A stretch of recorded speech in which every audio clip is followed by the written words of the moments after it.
Welcome to Screams from the Center, where I hope to provide information on topics I find interesting and give my take on them. In this episode, Part 2, GOP debates. Yay! In this debate, we are at the grown-up table, and the candidates that are highlighted in this particular debate are reality TV star Donald Trump, former Governor George Bush, current Governor Scott Walker, former Governor Mike Huckabee, former Dr. Ben Carson, Senator Ted Cruz, Senator Marco Rubio, Senator Rand Paul, Governor Christie, and Governor John Kasich. That's the lineup for this portion of the festivities, so let's get underway. Thank you for joining me on this episode. Now, after a disaster in a previous GOP debate where they asked people who believed in evolution, raise your hand, or didn't believe in it, I forget exactly how the question was phrased, they go ahead and make a joke about how they're going to do a hand-raising question. And the question that was presented is, if you don't get the nomination for Republican president, then would you pledge tonight to support whoever does get nominated and not to run a third-party candidacy? Now, this was, of course, directed at Donald Trump, and at first I thought Fox was on the side of Donald Trump because merely mentioning him so much, you know, that old saying, there's no such thing as bad press, there's just press. But that question kind of does get me wondering if they had it out for Donald, because this is a egotistical guy who, if he is actually serious about running for president of the United States, would mount a third-party candidacy. So, he was the one who raised his hand, and they reiterated the question. He said, I understand, several times, and he says that, you know, he's going to be the nominee, so he doesn't see this as being a problem, but if he doesn't like who was nominated, then he can't promise that he won't run for as a third-party candidate. So, that was a question that was directly towards Trump to make him look bad. So my idea is that maybe Sean Hannity likes Donald Trump, but maybe the Fox News and Republicans in whole don't. Though my theory is the Republican Party, at least the active members of the Republican Party, love the idea of a jackass in charge, because they think being a jackass is synonymous with being tough. That you can't negotiate with China unless you're a jackass to them. That seems to be the Republican negotiation guideline, is you have to be a jerk. Because for years they've been talking about how great Christie is, and now they're all supporting Trump because he's even more outrageous with his assholery than Christie was. So, anyway, on with the show. Oh, I want to go back again to the first question. Rand Paul jumps in, and all through the debates, Rand Paul does a few interruptions here and there. And quite frankly, he sounds like a rabid squirrel. He's just kind of thing, you know. And he interjected, you know, here we see already Donald Trump is not committed to the GOP cause, and he's practically ready to hand over the White House to the Democrats. Basically questioning whether or not Donald Trump is a Democrat or not, possibly secretly running as a Republican.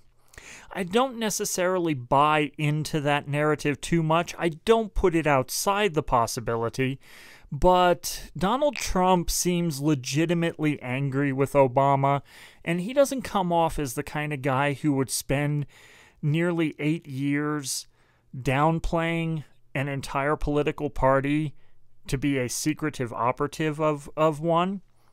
Now, I do think that in the last couple of years, he might be in the bag for Scott Walker, and he's there to take out other candidates and then throw his support to Scott Walker.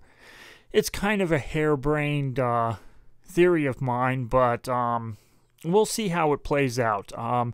I think that only Donald Trump losing the primary and running as an independent could prove that wrong necessarily. But I may be stacking the deck in my favor. I'll admit that I could be doing that to try and favor my own theory. Anyway, on with the show. So, basically, the first thing that they talk about is electability.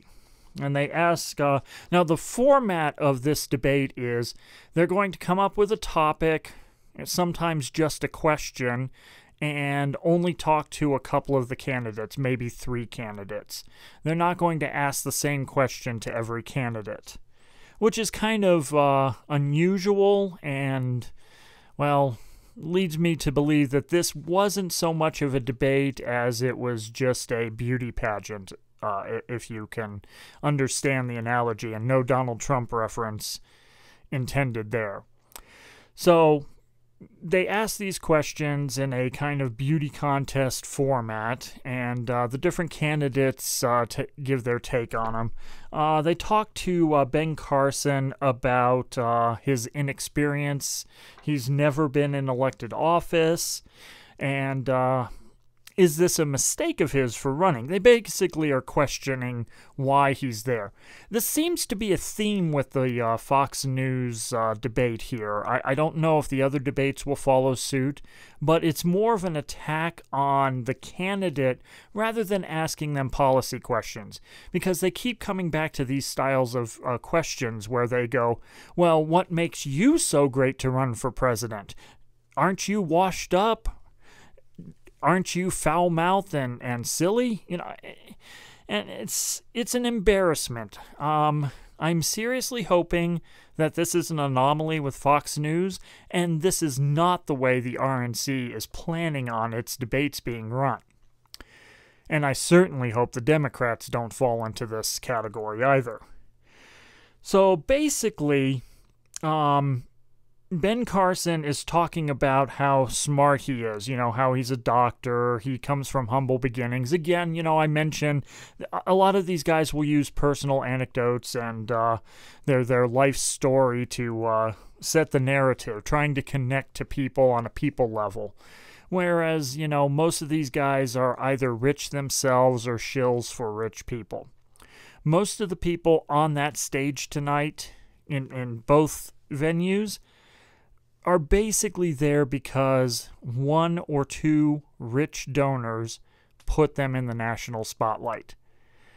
There is no way Ben Carson would be a legitimate presidential candidate without the backing of someone with big bucks. I'm sorry. He seems like a nice guy. He's a very smart and a very capable neurosurgeon, but he's not presidential material. And I don't see how he's got anybody but the rabid right following him. So, he says that, because he's analytical, because when he's in the operating room, he has to respond quickly, that he could learn rapidly. Now, I recall back in the day, what was that, 2008, that Senator John McCain was making an argument that we can't have on-the-job training of our president. And yet here we have Dr. Ben Carson basically saying that what he doesn't know right now, he can learn on the job. Hypocritical much, Republican Party? Rubio explains to Bush why he is better to run in an executive position and not Bush. And basically, he points out that he would be better at turning the economy around. He points out that Amazon doesn't have any stores, and his presidency will basically create the need for stores for Amazon. I'm not really sure where he went with this. It seemed like a rather odd thing to say.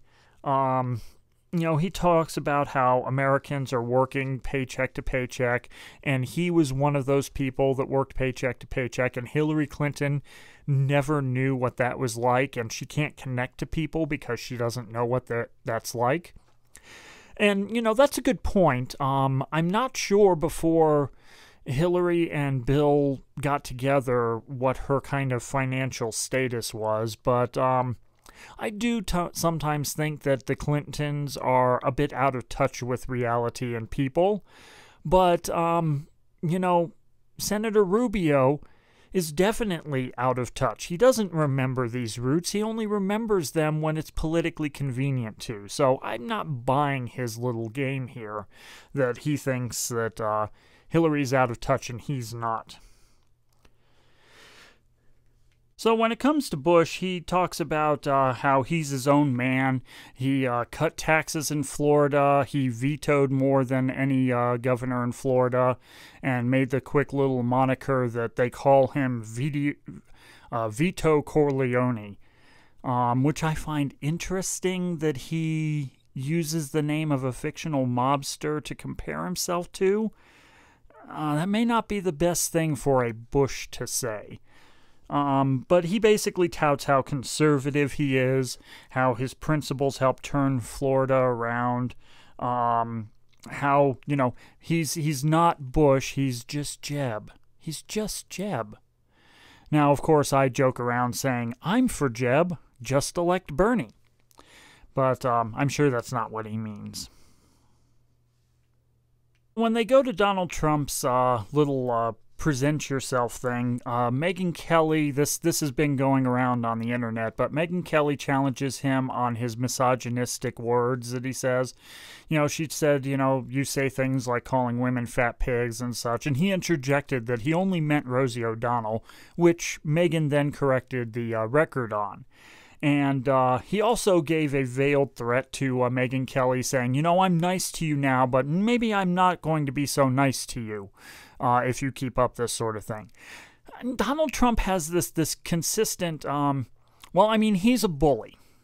But he also perceives any criticism towards him as being confrontational and someone else trying to bully him. So he sees the world in two things. You're either praising and supporting him, which you should do because he's Donald Trump and he makes that clear. But if you criticize him, well, you don't like me, and I'm not going to like you back. And that seems to be the narrative, and he was questioned on that. And he said, how's your temperament towards, she asked how the temperament towards Hillary would be. And his big response to this, and it says a lot what I said about Republicans wanting an asshole, he said that political correctness is ruining our country. Yes, political correctness is ruining our country. Now, I am by far not a fan of this ultra-PC movement. But Donald Trump carries that to a degree that even makes a former sailor like me blush. He's rude. He's obnoxious. He's the Alec Baldwin of the right. He's the kind of character you kind of like seeing in certain venues, but then you realize this guy's just an asshole in reality. And, if they were politically identical, I would say that Donald Trump should nominate Alec Baldwin as his vice president because they can both be the biggest dicks on the planet. So that was basically it. And he's been going off on Megyn Kelly ever since the debate. The two have had a couple of rounds. A lot of people are flocking to her side, and I'm on her side too, but I'm, not forgetting exactly what she is. She is a rather rabid conservative who is against a lot of things. Now, she'll claim certain women's issues, and she'll defend them fiercely. She doesn't like women being insulted, which is why she did this, but she's all for the regular conservative stuff, the things that if she got her way would put her off camera and in a kitchen. So I don't have much sympathy there. And basically, we go around to a couple of the other candidates, Christie being one of the ones I also like to talk about. And they ask him basically, are you a GOP light candidate? Are you really a conservative? And then they go on to insult him and talk about, well, they talk about the facts, how New Jersey's been downgraded in its credit rating about 9 times. They're at the bottom or towards the bottom on many other metrics. And they ask him if his management style is good. And now one thing that they don't ask is, the people who are under indictment around your around your candidacy and your administration back in Jersey. They don't ask that, but they do question him in regards to, his management style in New Jersey. And basically his comeback was, well, you should have seen it before I came in. Ha ha ha. New Jersey is New Jersey, but he's basically saying that his conservative ideas about cutting taxes, cutting them deep for rich and the corporations, was a key strategy in making New Jersey, instead of the biblical hell, just a big shithole. I don't see that as being something to be proud of. But he tried to spin it that way. Mike Huckabee talked about his religious values record, and they questioned him on his electability, something that he gets pretty much every time he runs. And he has basically said in some previous interviews prior to this debate that he would use federal troops to stop abortion. Now, mind you, this is before President Huckabee would make abortion illegal, which he totally will. He supports the idea of an amendment banning gay marriage and an amendment banning abortion. And he has vowed to use even federal troops, a violation of posse comitatus, in order to enforce that. So, I find that interesting. The religious guys are always pretty interesting because they say the nuttiest of things. And before Huckabee talked, Walker was basically presented with a question of, will you let a mother die in order to have her go through the process of birth? And he danced around the question, but ultimately he basically implied that yes, he would. And he says that he is against Planned Parenthood and would immediately defund it, whereas Hillary Clinton would support it. So, there it is what it is. Now, what I find interesting is Rand Paul went off on GOP hawks, actually. Now, he is the only candidate that is at least nominally against jumping to military action right away, and he wants to do everything within the bounds of what he thinks is constitutional. I commend Senator Paul on this sort of thing, but sometimes I think his vision is a bit misguided. He says ISIS is responsible for itself. And he kind of, in a previous interview, also said that the GOP hawks were basically to blame for ISIS, which is technically true. I mean, you can't blame beheadings and the military campaigns exactly on the square of certain Republicans, but it's the policies that allowed this sort of thing to happen, and he pointed that out. So they basically grilled him on that sort of thing. And he said, ISIS is responsible for ISIS actions, but he doesn't want to arm allies that could be potential allies to ISIS. He doesn't want to arm the Kurds. He doesn't want to arm any of these groups that are right now against ISIS, but may or may not be against us or ISIS in the future. And again, it was a good answer, but he was ultimately a rather squirrely character, so it was very hard to take him seriously. So then they moved on to Governor Kasich, and they highlighted the fact that Kasich took the Medicaid expansion for Obamacare. Now, at a fundraiser one time, he was asked why he did that, and he told the rich person that he has to answer to someone in heaven, and they're not going to ask him how much he shrunk government. They're going to ask him how much he helped the poor. And he says that it was his commitment to God that basically said that he needed to take that Medicaid expansion. So, they asked him if he's going to use God as a reason to do more expansions. And they kind of go off the rails and talk about government taking land and government taking things from you. And Kasich basically said that Ronald Reagan had expanded Medicaid. He talked about treating people and getting them on their feet. The poor aren't going to go to emergency rooms, so that's the reason he did that. It lowered cost, which is true, he did. But then he goes back to the same Republican mantra of if he's elected president, he's going to cut taxes so that people will get paid more and it'll trickle down, just like, we've been told since the 1980s, and it's never happened. But, that's the Republican way. So that was their introduction questions. Those are the ones that I thought were kind of interesting. So now we're going to move on to a new subject.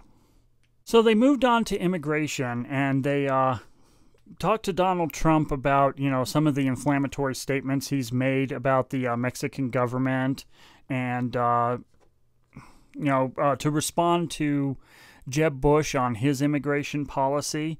And Donald Trump basically said, if it weren't for him, meaning Donald Trump, you wouldn't be talking about immigration. He mentioned that he thought that these quotes about Mexicans being rapists were taken out of context by the press. I've seen the footage. No, they haven't. He did say that Mexicans coming over the border were rapists. He called out for building a wall. He says that Border Patrol needs to be stepped up. And all of these things he plans on charging the Mexican government for, because the Mexican government is the one behind sending illegal immigrants over here, not the good immigrants, as Donald Trump put it. So basically, he's going to build a border fence or wall. He's going to have troops on the border. He's going to have drones. He's going to have sensors. And it's all going to be paid for by Mexico, because he's Donald Trump, and he always wins. And then they went to Governor Kasich again and asked him about what Donald Trump had said. And Kasich turned out, honestly, in this debate to be more of the statesman and at least more of the kind politician. And he didn't really like to talk about Donald Trump, but what he liked to do was he wanted to talk about his merit. He said that we need to take lessons from God and talk things out. His solutions would be to balance the federal budget. He wants to see an end of immigration, but he wants, a more comprehensive form of immigration. So nothing remarkable other than the fact that he was less likely to try and talk about the other candidates than most of the other candidates were.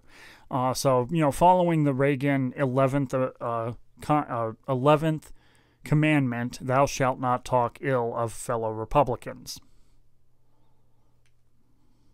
Walker answered the immigration question, he was asked the immigration question, that earlier he supported a pathway to citizenship and now he doesn't. And what changed his mind on that? My answer to that would be he's running for president under the Coke ticket, so that's why he changed his mind. But he listened to people on the border. He listened to border state governors. He blames Obama for messing up the border. He incites the idea that spies and terrorists are coming across the border. So basically, he's taking the normal Republican tough guy stance. About the only one who talked about any kind of pathway to citizenship or comprehensive immigration was Jeb Bush. I didn't really feel like going over that because, it's not the popular position for the Republicans, but he hasn't changed his mind on that. Ted Cruz, when he was asked about immigration, he wants to get rid of any kind of federal dollars going towards sanctuary cities, such as San Francisco. And he brought up the Katie Steinle law, or actually the moderator brought up the Katie Steinle law, and he said that he's trying to pass that law in the Senate as we speak. He authored it, he's supporting it, and he tried to get it into a bill as a rider, and Mitch McConnell blocked it, which is where the Ted Cruz and Mitch McConnell controversy came from, which they also basically mentioned. Like I said, this entire debate format seems to be, how can we embarrass the candidates? Rather than asking them necessarily substantive policy issues or what a plan is, let's go with, well, you're not a team player. You didn't support your Senate Majority Leader, so why should we pick you? It's rather disgraceful, and like I said, I hope that this is not a sign of things to come. On to terrorism and national security. Christie and Ron Paul had one of the big exchanges where they were debating, what violations of the Constitution are allowed and not allowed. Christie took on the tough guy. I was nominated to a prosecutor position the day before 9/11, which of course turned out to be a lie as well. And, how he's going to use every tool. He's going to push. He's going to, basically, he talks about continuing the NSA programs without actually saying that. And that's when Squirrely Rand Paul jumps in and tells him that, we have to follow the Constitution because, that's what it is. It's the Constitution. It's our governing laws.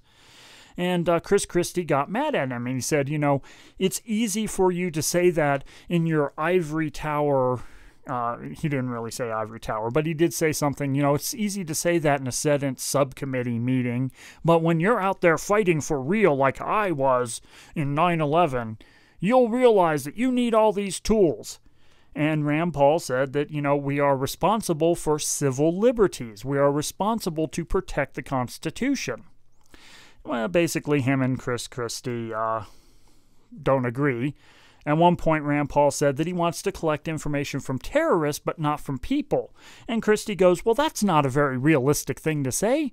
And Rand Paul said, you know what you do? You get a warrant. If you suspect something, you get a warrant. You go to a judge and you tell them, I suspect this, and the judge will give you the warrant.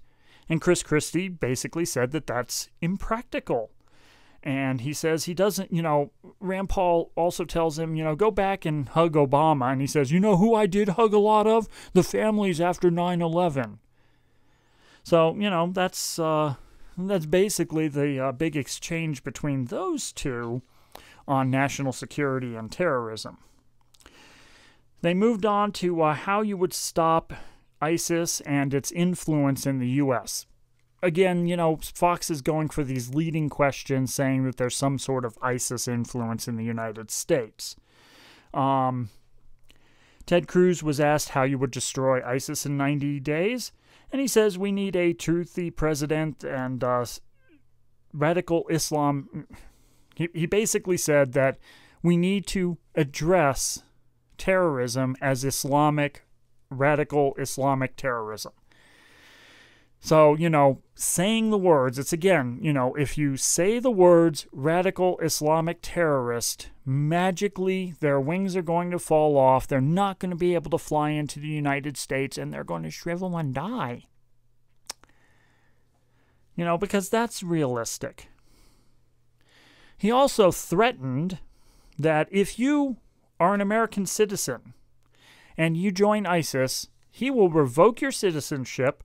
You have signed your death warrant, and he will send the military into Iraq and Syria. So he set himself up as a hardliner. And then they go to Bush, and they asked him, you had trouble answering that. Would you invade Iraq with the knowledge you had? It took him a while. But basically, he said that while he indicated he would go back into Iraq, he said that he wouldn't do it without having a plan to get out. Which, back in the Bush era days, saying something like that would get you shot by the Republicans. And I'm not kidding about that necessarily. Well, okay, yeah. Anyway, that's in a nutshell, these guys, all did the whole tough guy stance. I'm going to be better at it. I can invade faster than he can. That's the kind of narrative that they were getting. They didn't really talk to everybody on this. Like I said, they only ask a few questions and then move on to a new topic. When they talk about government, basically everybody says that Hillary would expand government and they'd shrink government. Some of the favorite targets would be the EPA and the IRS. Huckabee supports the fair tax, which is the flat tax rate across the board. Ben Carson came up with an interesting tax plan. It's better than 2020. It's better than 10, 15, 25. It is tithing. He compared paying taxes to tithing your church. So he wants a 10% flat tax, no deductions.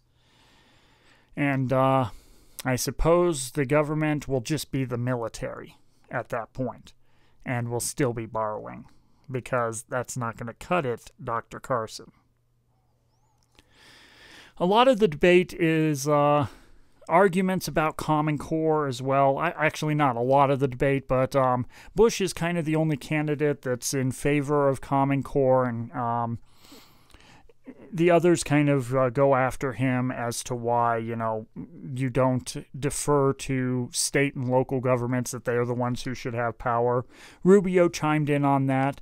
I was never impressed with anything that Rubio said, but he did make the distinction of segregating himself away from Bush to try and be his own man, because a lot of people say that Marco Rubio was kind of a protege of Jeb Bush. So basically on to the economy, jobs, the budget, the size of government. I'm just going to summarize that all of them called for massive tax cuts. All of them called for entitlement reform, which in the GOP, the term reform means cut. They all are in favor of revamping Social Security, which means raising the retirement age, having means testing that doesn't actually test actual means. And, they want to end Congress's wasteful spending. So they want to shrink government at the expense of poor people and retirees. And they want to cut taxes on the upper classes. I mean, they say things like, we're going to cut taxes across the board, or we're going to go with a fair tax. And I've gone over these things before, and I'm sure I'll go over them again, so I'm not going to bore people with that part. But that's basically, they were all trying to see who could outcut entitlements, who could outcut taxes, and who could fix the Social Security problem by screwing people the most. And that was the big deal about it. One of the things that they did talk about to Donald Trump was his 4 bankruptcies, and he said, yes, I use the law to my advantage. That's what I do, and the system is broken. And he takes advantage of these laws.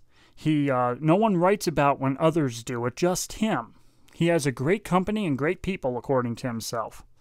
And they talked about when Trump Entertainment went bankrupt, lost $1 billion, and 1,100 people were laid off.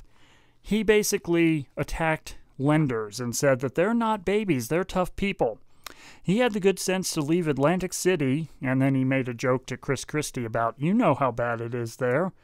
And he got credit for it before anybody else did. He made a lot of money, and he was proud of it. So that's his take. And again, they try to interject things like, these programs will help small businesses. And in all of those, they ran to, also to see how fast each of them could say they would cut Obamacare. They would defund it. They would repeal it. They, would get rid of Obamacare. So that's really all the answer that they gave. There were some nuanced differences, but it's rather pointless because it all boils down to the same thing. Next, they were all asked questions about the Iran deal, and again, to summarize everybody's opinion on it, it's a bad deal. They would all end it on day one. Case closed. Nothing more needs to be said. They don't like it. Not a single one of the candidates said that there was anything usable in the Iran deal. And some of them spouted off some numbers and things like that. But basically the line was, that's not going to happen if they're elected. And I believe them. Well, actually, I'm not sure I believe them.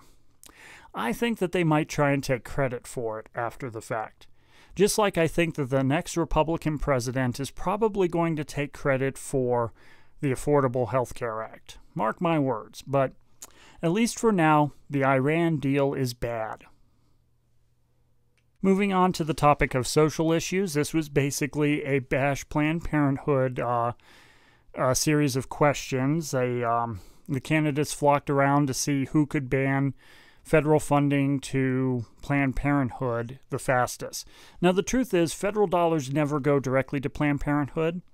Planned Parenthood uses Medicaid dollars distributed by the states, and then the federal government reimburses the states up to 90% on those payments. So it's not a direct funding. Basically, when they talk about banning funding for Planned Parenthood, they're talking about cutting off Medicaid. And the idea is that the states will defund Planned Parenthood themselves rather than the federal government doing it. That way, in case it becomes politically bad, the national guys can say, well, we didn't do it, the states did. So, they talked to Donald Trump again, and they asked him if that he had said he was pro-choice, he was for an assault weapons ban, and he contributed to Democrats. And they asked him, when did you become a Republican? And he said that he evolved like Ronald Reagan did, who was now pro-life. Of course, Reagan's dead, but he did talk about Reagan in the present tense. He says that he hates abortion and that he evolved on that as well. He noted a personal story about saving a child, and he says he comes from a place that is almost all Democrats, and, he played the game, basically, he said, when in Rome. He said that he liked the last months of Bush, and he said that Obama is giving us a bad time. And his conversion seems to be centered around Obama. He was one of the most prominent birthers next to Orly Tates. And for some reason, he just didn't like Obama. So when he went against Obama, he basically stopped being a Democrat. And that's kind of the analysis of that. They talked more about foreign policy. They also talked, everybody said that they would use force against places like Iraq and Syria and ISIS. At one point, Huckabee was was asked questions about his social views of the military, and he kind of reiterated something he had said earlier. He didn't exactly say that the military is not a social experiment, but he kind of hearkened back to that. And he said that he would reinstate Don't Ask, Don't Tell. He would stop the military from being a social experiment. And he would fund the military to the standards that it needs to be because, in his words, we still fly B-52s. Now, again, I like to point out the fact that we spend over $700 billion a year, which is more than the top, I think it's 6 or 7 countries combined, and we have military bigger than the top 11 countries combined. Even if we cut our military spending by 50%, straight down the middle, $350 billion roughly, we would still have the world's largest, most capable military. Now, we wouldn't have that necessarily in terms of the number of troops that we have, but based on our technological superiority and our tactical superiority, we beat any army in the world. We are the world's biggest military in history, and if we cut the military in half, we would be the biggest military since us. So this idea, and they all basically chimed in on increasing military budgets. Rand Paul was talking about Israel and how he wants to take an axe to foreign aid. He says that Israel is actually not free as long as they're getting money from the U.S. government. Now, that is a narrative that they play with on welfare reform and other entitlement programs. They say things like, if you're getting money from somewhere, you're not actually truly free. There is some truth to this, and I'm interested in... I found it interesting that he mentioned this about Israel and our foreign aid to Israel. He said things like, we have to put an end to this. We can't borrow money from China to pay off other countries. I think it's kind of a narrow view. This is the typical libertarian thing, and I have a hard time disagreeing with it because I do have some libertarian leanings, but just arbitrary. I guess I'm against arbitrary measures. I wouldn't sit there and just cut foreign aid. I would review who should get foreign aid and who shouldn't, and basically use that as a political wedge to negotiate. But the thing is, a lot of Republicans, especially libertarians, and I get into an argument with a guy on Facebook over this stuff, reactionary policies usually cause more problems. So there's this idea called the penny plan, which is kind of a libertarian idea, and it involves cutting a penny for every dollar spent federally every year until we get to a cap of 18% of GDP. Now, the problem I have is this is reactionary and it's arbitrary. The problem with arbitrary and reactionary policies is it usually creates more problems than it solves. I'll go into that in another time, but this is kind of essentially the kind of thing that Rand Paul was talking about. Another topic that was brought up is, they asked Ted Cruz if God talked to him, and Cruz said he is blessed to receive the word and speaks through the Bible, and about how his father left him and God made him come home. Kasich, again, touching on that whole my roots are better than your roots, and my father was a mailman, and, I come from these humble beginnings. Walker talked about how he came from humble beginnings, and, basically blah, blah, blah, blah, blah, the same kind of nonsense we always hear. Personal anecdotes. Well, the thing is, a lot of that stuff, people like Scott Walker could work to go to college because college was affordable when he went. It's not like today. There are people in their 60s who still can't pay their student loans from when they were a kid. It's ridiculous, and this kind of stuff just doesn't solve problems. So, yay! Now we're at the closing statements. Basically, this whole thing was just how quickly on your first day you would cut Obamacare, rescind his executive orders, and make America strong again. And they interjected their last bits of male bravado and chest beating. And they were all basically in agreement that they would all cut and eliminate the previous administration, the Obama administration. So that's the second part of the GOP debate. I rambled and babbled a bit, so I apologize about that. But it was an interesting debate, beauty pageant more or less. So I'm glad that I could share that with you. I do apologize for getting these out so late. I was going to do a play-by-play, and I heard about some takedowns that were occurring, so I decided against that. And I was never really proud of any of the videos that I did in that. And the fact that I had recorded over 2 hours of video and hadn't even finished the first half of the debate meant that I was rambling way more than I am now. So I hope you enjoy it, and let me know what you'd like to hear. And thank you for joining me. Thank you for joining me in this episode of Screams from the Center. Please leave your comments below on how I can improve. Please subscribe, like, and share this video. My blog is at screamsfromthecenter.wordpress.com, on Twitter at screamsftcenter, and on Facebook and Google+, Screams from the Center. Thank you and have a great day.